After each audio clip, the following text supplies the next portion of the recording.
ጤና ይስጥልን ከአስራት ብሮድካስቲንግ ሰርቪስ የዕለቱን ዜና ይዘን ቀርበናል። ዋና ዋናዎቹን በማስቀደም እንጀምራለን። እስከ መጨረሻው ድረስ አብራችሁን እንድትቆዩ በቅድሚያ ጋብዘናል። ብልጽግና የህዝብን ትኩረት ለመሳብ አዲስ ዘመቻ ጀምሯል። አብይ አህመድ ለበዓል ዱቄት በማደል ትኩረት ለማግኘት ሲሞክር፣ ዝናሽ ታያቸው ደግሞ መዝሙሬን አዳምጡ የሚል ዘመቻ ላይ ነች። ከጥቂት ቀናት በፊት ቃና ቴሌቪዥን ላይ የቀረበው አብይ አህመድ አሁን ደግሞ በብሔራዊ ቴሌቪዥን ላይም ጠብቁኝ እያለ ነው። ለሁለቱም ሰዎች የሚሰጡ ግብረ መልሶች ግን ገዳይ ናችሁ የሚል ቢሆንም ሰዎቹ መለኮታዊ መልእክተኛ ነን እያሉ ነው። ሰፊ መረጃው በሰዓቱ ይቀርባል።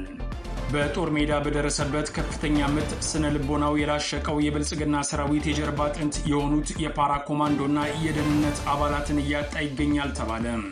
የአማራ ፋኖ ቴዎድሮስ እዝ በወታደራዊ የበላይነትና በአዲስ ተስፋ ጉዞ ሲቀጥል፣ በዛሬው ዕለት ደግሞ የሥርዓቱ የጥፋት ተላላኪ ላለመሆን የወሰኑ ጀግኖች የህዝባዊ ትግሉን ተቀላቅለዋል። የሰራዊቱ ምርጥ ተኳሾችና የደህንነት ባለሙያዎች አፈሙዛቸውን ወደ ህዝብ ከማዞር ይልቅ የነጻነት ብርሃን ወደሚታይበት ወደ ፋኖ ጎራ መፍሰሳቸውን ቀጥለዋል። የዚህም መረጃ በሰዓቱ የምትሰሙት ይሆናል። የአዘርባይጃን ፓርላማ የአብይ አህመድን የጦር መሳሪያ ግዢን በይፋ ሊያጸድቅ ነው ተባለ። ወታደራዊ ትብብር የሚል የዳቦ ስም የተሰጠው ይህ አዋጅ አዘርባይጃን በኢትዮጵያውያን ገንዘብ ኢትዮጵያውያን የሚያልቁበትን የጦር መሳሪያ በገፍ እንድታቀርብ የሚፈቅድ ነው። አብይ አህመድ ከወራት በፊት ወደ አዘርባይጃን ጉብኝት ያደረገው ለዚሁ የእርስ በርስ ጦርነት መሳሪያ ፍለጋ መሆኑ ተነግሯል። የዚህንም መረጃ የምትሰሙት ይሆናል።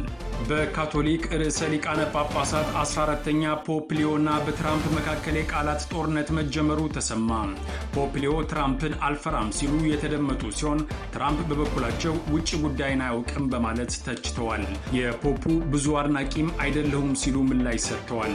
የመንፈሳዊ መሪውና የዓለም ቁጥር 1 የስልጣን ባለቤት ትራምፕ አደባባይ በመውጣት ያነጋገራቸውም የኢራን ጉዳይ ነው ተብሏል። በመካከለኛው ምስራቅ ያለው ጂኦፖለቲካዊ ውጥረት ወደ አዲስና አደገኛ ምዕራፍ ተሸጋግሯል ተባለ። የአሜሪካ ጦር በኢራን ወደቦች ላይ የባህር ላይ ከበባ ማሪታይም ብሎኬድ ማወጁን ተከትሎ ቀጠናው ወደ ለየለት ጦርነት ሊያመራ ይችላል የሚል ስጋት ነግሷል። ይህ በእንዲህ እንዳለ የቱርኩ ፕሬዚደንት ረሲፕ ጣይር ኤርዶጋን በእስራኤል ላይ ወታደራዊ ጣልቃ ገብነት እንደሚያደርጉ የሰጡት ማስጠንቀቂያና በቴል አቪቭ በኩል የተሰጠው የከረረ ምላሽ ቀጠናዊ ቀውሱን ወደ ዓለም አቀፍ ስጋት ቀይሮታል። አሁን በቀጥታ ወደ ዝርዝሩ አለፍን።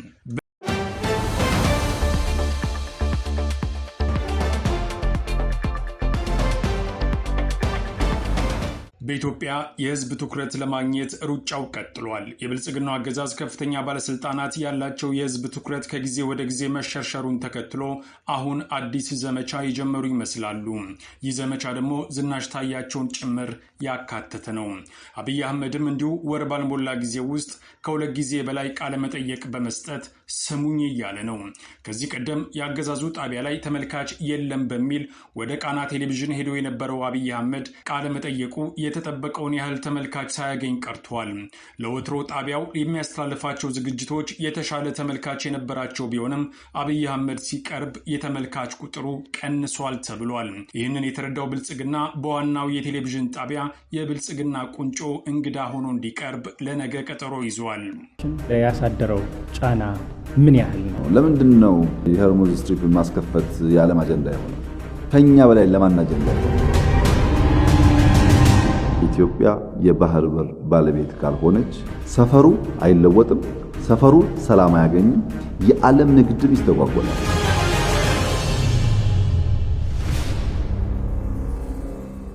የአብይ አህመድ ንግግርን የሚያይ ሰው በመጥፋቱ ቀላል የማይባል ጥያቄ በመነሳት ላይ መሆኑ የሚገልጹት የቤተ መንግስት ምንጮች አብይ አህመድም በዚህ እንደሚበሳጭ አልሸሸጉም። ተጠያቂ የሚያደርገው ደግሞ ካድሬውን ሲሆን ስራቸውን እየሰራችሁ አይደለም የሚል ግምገማ በየጊዜው ማቅረብ የተለመደ ሆኗል።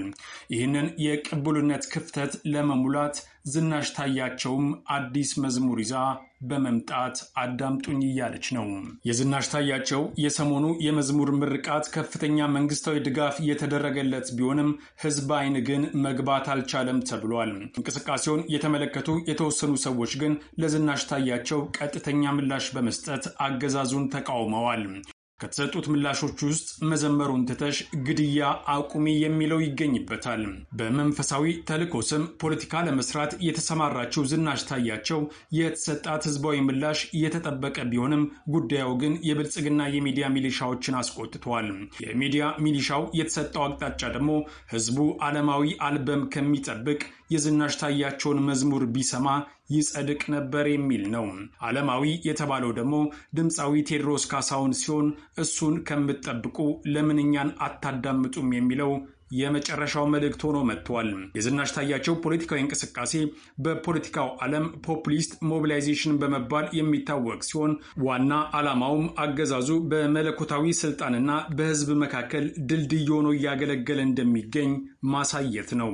በእርግጥ በዓለም ላይ ከዝናሽ ታያቸው በፊት የነበሩ አንዳንድ ቀዳማዊ እመቤቶች በዚህ አስተሳሰብ ህዝብን ሲያጃጅሉ ቆይተዋል። መጨረሻ ላይ ግን መለኮታዊ ስልጣኑ ተረስቶ ህዝብ ተነስቶባቸው ሲያሳድዳቸውም ታይተዋል። ዝናሽ ታያቸውም እስካሁን ድረስ ለዚህ ባትበቃም አሁን አልፎ አልፎ በምታሳየው እንቅስቃሴ ግን ህዝቡ እንዴት እንደሳላት የምታረጋግጥበትን ግብረ መልስ በበቂ ሁኔታ ያገኘች ይመስላል ተብሏል።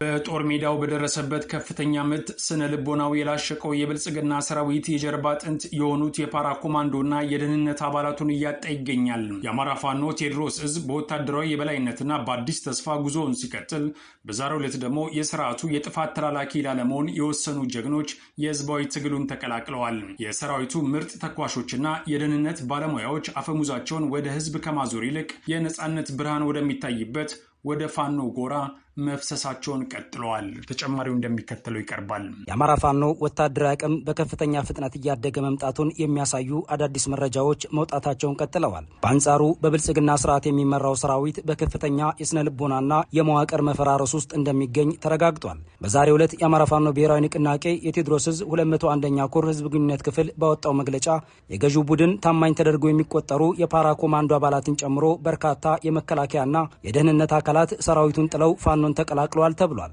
ከነዚህ መካከል ነፃው ተስፋዬ፣ ተከታይ በለው፣ የሸዋስ ሙናይና ሲሳይ ማረጉ የተባለ የአገዛዙን ደህንነት ጨምሮ በዛሬው ዕለት 11 የአገዛዙ ሰራዊት አባላት በቴዎድሮስ ዕዝ 201ኛ ኮር 54ኛና 74ኛ ክፍለ ጦሮችን መቀላቀላቸው ተሰምቷል። ይህ ከፍተኛ ቁጥር ያለው ወታደራዊ ፍልሰትም የአገዛዙን ፍርሰት ያመላከተ ሆኗል። በተለይ በተጠኑ ስፍራዎች ላይ በፋኖ የሚሰነዘረው ጥቃት በስርዓቱ አገልጋዮች ላይ ከፍተኛ መሸበርን ፈጥሯል። አባላቱ የአንድን ግለሰብ ስልጣን ለማስጠበቅ ስንል ህይወታችንን አንገብርም በሚል መርህ ስርዓቱን እየከዱም ይገኛሉ። እንደ ፓራ ኮማንዶና የመረጃ ደህንነት ያሉ የሰራዊቱ የጀርባ አጥንቶች ፋኖን መቀላቀላቸው የፋኖን ወታደራዊ የሰው ኃይል ጥራት ወደ ላቀ ደረጃ እያሳደገው እንደሚገኝም ተጠቁሟል። በብልጽግና ሰራዊት ውስጥ ያለው የሴራ ፖለቲካና የአመራር ብቃት ማነስም አባላቱ በገዛ አዛዦቻቸው ላይ እምነት እንዲያጡ ማድረጉ ተገልጿል። ኑ ህይወታችሁን አድኑ በማለትም የቀረውን ሰራዊት እንዲቀላቀል አፋብን ቴዎድሮስ ዕዝ ጥሪ አቅርቧል።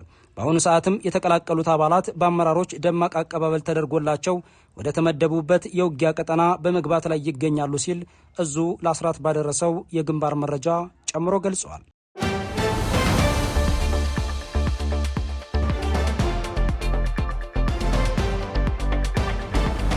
የብልጽግናው የእርስ በርስ ጦርነት መልካም የገቢ ምንጭ እንዲፈጠር ካደረገላቸው ሀገራት ውስጥ አዘርባይጃን አንዷ ነች። ይህች ሀገር ከዚህ በፊት የጦር መሳሪያ በማቅረብ የምትታወቅ ቢሆንም እንዳሁኑ ቢዝነስ የተጧጣፈላት ግን ወቅት አይታታውቅም ይባላል። የአብይ አህመድ ከወራት በፊት ያደረገው ጉብኝት ይህንኑ የጦር መሳሪያ ፍለጋ እንደነበር በወቅቱ ማስረጃዎችን ዋቢ በማድረግ መዘገቡ አይዘነጋም። እንደተባለውም የአዘርባይጃን ፓርላማ ኢትዮጵያውያን የሚያልቁበትን የጦር መሳሪያ በገፍ ለማቅረብ የሚያስችለውን አዋጅ ለማጽደቅ መዘጋጀቱ ተሰምቷል። የአዘርባይጃን ገቢ የሚደገፈው ኢትዮጵያውያን በሚያዋጡት ግን ደግሞ ራሳቸው በሚያልቁበት የጦር መሳሪያ ግዢ ላይ መሆኑ ብዙዎችን አሳዝነዋል። ከዚህ ቀደም የነበሩ የአገሪቱ መሪዎች ይብዛም ይነስም የሀገራቸውን ሕዝብ የሚጠቀምበትን ቴክኖሎጂ ለማየት ብዙ ሲደክሙ ታይተዋል። ቀዳማዊ ኃይለሥላሴ ባደረጉባቸው ጉብኝቶች ሁሉ ለሀገር ጠላት ካልሆነ በስተቀር ለኢትዮጵያውያን እልቂት የጦር መሳሪያ ሲገዙ የሚያሳይ ማስረጃ እስካሁን ድረስ አልተገኘም። ከዛም በኋላ የነበሩ መሪዎች ሀገር ስትወረር ቀድመው በመሄድ መሳሪያ ፍለጋ ላይ ይገኛሉ እንጂ ስራዬ ብለው ለገበሬ ጦርነት ድሮን ሲሸምቱ አልታዩም። የአብይ አህመድ ግን ከዚህ የተለየ የተለየ ነው። ወደ ስልጣን ከመጣ ወዲህ አንድም ቀን የውጭ ጠላትን መክቶ ወይንም ሉዓላዊነትን አስከብሮ የማያውቀው አገዛዙ በሰልፍ ለሚፈጀው የኢትዮጵያ ሕዝብ ግን ባህር ተሻግሮ ቴክኖሎጂ ልመና ላይ ነው። በቴክኖሎጂ የሚደገፈው ይኸው የሕዝብ እልቂት ከሶማሌ ጀምሮ ትግራይን አፈራርሶ የአማራ ገበሬ ላይ ዘንቦ ኦሮሚያን እያቃጠለ ነው። ይህ የሕዝብ እልቂት አዙሪት መጨረሻው የት ነው የሚለውን ጥያቄን እስካሁን ድረስ ማንም በእርግጠኝነት መመለስ አልቻለም። እና አብይ አህመድም እንዋጋለን፣ ገና ኢህአፓ ካመጣው እልቂት የባሰም እንጨራረሳለን በማለት ላይ ናቸው። ጅሎች ሳይነቁ እናንቃችሁ ይላሉ። ኢትዮጵያን ሳያውቁ ስለ ኢትዮጵያ ይተነትናሉ። ኢትዮጵያን እኮ አያውቋትም። ጅላጅሎች ጅልን እንደ አዋቂ አስበው ይከተላሉ። ጅላንፎዎች ደግሞ ጅሉን ሳያውቁ በሰፈር ጅላጅል የሚነዱ ማለት ነው። ጅላንፎች ሳይነቃ የሚያነቃውን ጅል አያውቁትም። በሰፈር ግን አንዱ መጥቶ የሆነ ነገር ይላቸዋል። ሰሙ፣ ወሰኑ። ማሰቢያ ጊዜ የለም። ሰሙ፣ አክት አደረጉ። ቆሞ አያስቡ። የአዘርባጃን ገቢ በጦር መሳሪያ ላይ የተመሰረተ ቢሆንም ቢያንስ ግን የእነርሱ አቋም ከአብይ አህመድ የተለየ ነው።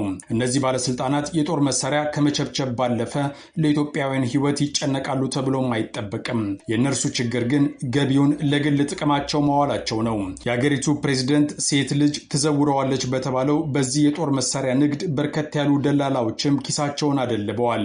የፕሬዝዳንቱ ሴት ልጅም በዚህ ምክንያት ኢትዮጵያን እንደምትወዳት እንደምትገልጽ የተነገረ ሲሆን ከወራት በፊት በአዲስ አበባም ጥሩ ቆይታ እንደነበራት ታውቋል። የዚህ የጥቅም ትስስርና ኢትዮጵያውያንን እርስ በርስ የሚያጫርስ ፕሮጀክት ግን ከባድ ተቃውሞ እየገጠሙ እንደሚገኝ የአደባባይ ሚስጥር ነው። በጦርነትም በረሃብም መሞት የሰለቸው የኢትዮጵያ ሕዝብ በቃችሁ ወደ ማለት የተቃረበ ይመስላል እየተባለ ነው። ይህንን የብልጽግና የጦርነት ዝግጅት ከውስጥ ባሻገር ጎረቤት ሀገራትም በአይነ ቁራኛ እንደሚያዩት በርካታ ማስረጃዎች መውጣታቸው አይዘነጋም። ለዚህም ማሳያው የዛሬ ዓመት ገደማ የብልጽግና መርከብ ከዚሁ ከአዘርባጃን የጦር መሳሪያ በመጫን ወደ ኢትዮጵያ ስትመጣ በኤርትራ መንግስት መያዟ ነው። በወቅቱ የብልጽግናው አገዛዝ የጦር መሳሪያው እንዲመለስ ከፍተኛ ዲፕሎማሲያዊ ጥረት ቢያደርግም የአፍሪካ ህብረትን በአማላጅነት ቢልክም የኤርትራ መንግስት አልመልስም ማለቱ ይታወቃል። በወቅቱ ታስረው የነበሩ ሁለት የመርከቧ ካፒቴኖችም በቅርቡ መፈታታቸውና ወደ አገራቸው መመለሳቸው ይታወቃል።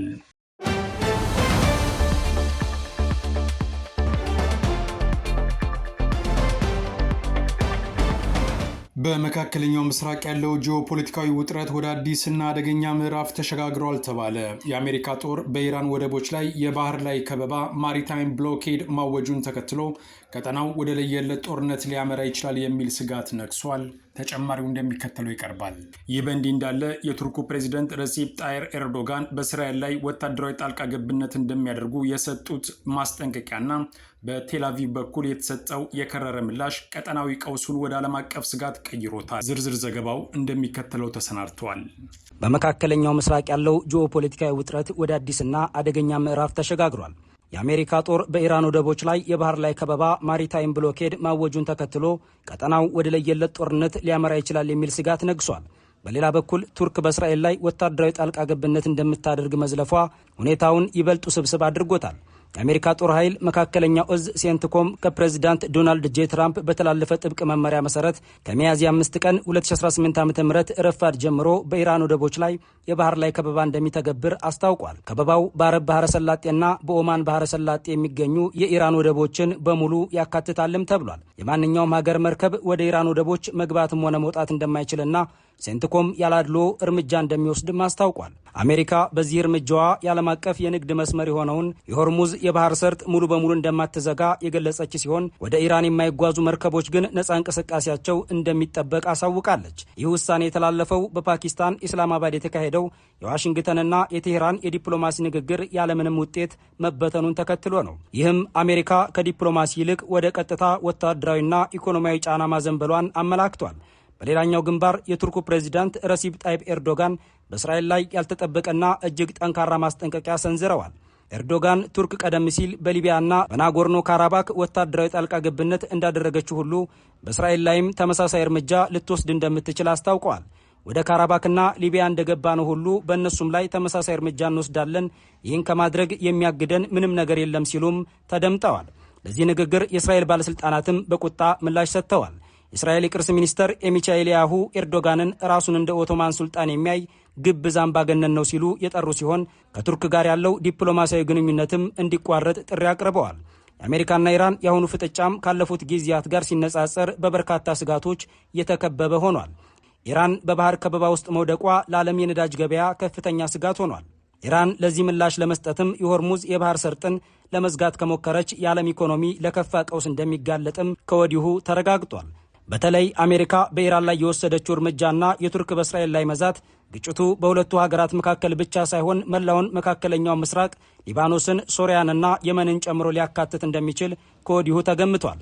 በሌላ በኩል የቱርክ ፍርድ ቤት በኔታንያሁ ላይ የመሰረተው ክስና እስራኤል የቱርክን የሰብአዊ መብት አያያዝ መተቸቷ በሁለቱ ሀገራት መካከል የነበረውን አነስተኛ የዲፕሎማሲ ተስፋ ጭላንጭል ከናካቴው እንዲጠፋ አድርጎታል። የአሜሪካ የባህር ከበባም ተግባራዊ መሆን መጀመሩና የቱርክ ወታደራዊ ዛቻ ቀጠናውን ወደማይቀለበስ ግጭት እያመራው ይመስላል። በቀጣዮቹ ቀናት የኢራን አጸፋዊ ምላሽና የኔቶ አባል የሆነችው ቱርክ የምትወስደው ተግባራዊ እርምጃም የዓለምን ሰላም የሚወስኑ ወሳኝ ሁነቶች ይሆናሉ ተብሎ ይጠበቃል።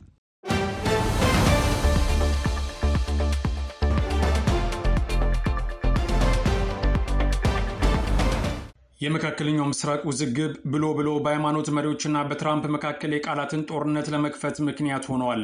በሁለቱ ወገኖች መካከል ውስጡን ሲብላላ የነበረው ተቃርኖ አሁን ወደ አደባባይ ወጥቷል።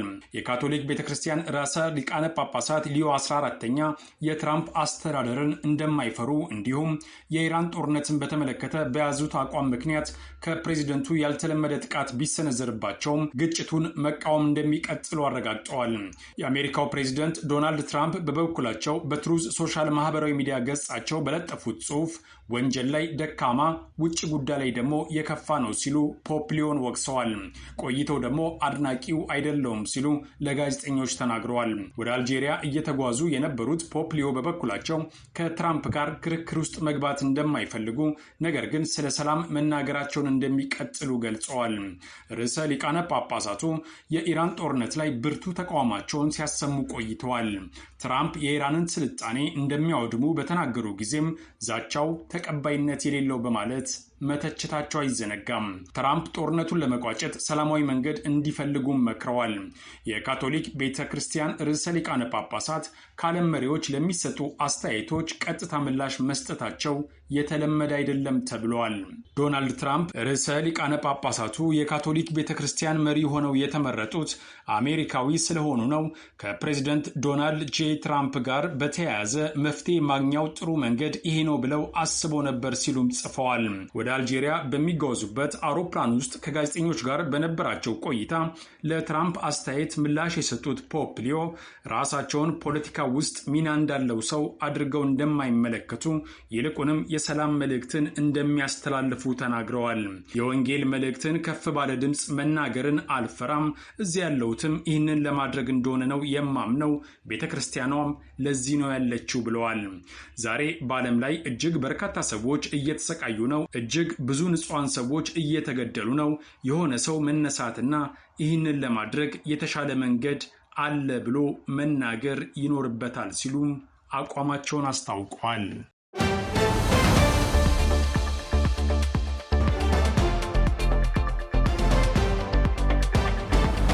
ከአስራት ብሮድካስቲንግ ሰርቪስ ለዕለቱ የነበረን ዜና ይህን ይመስላል።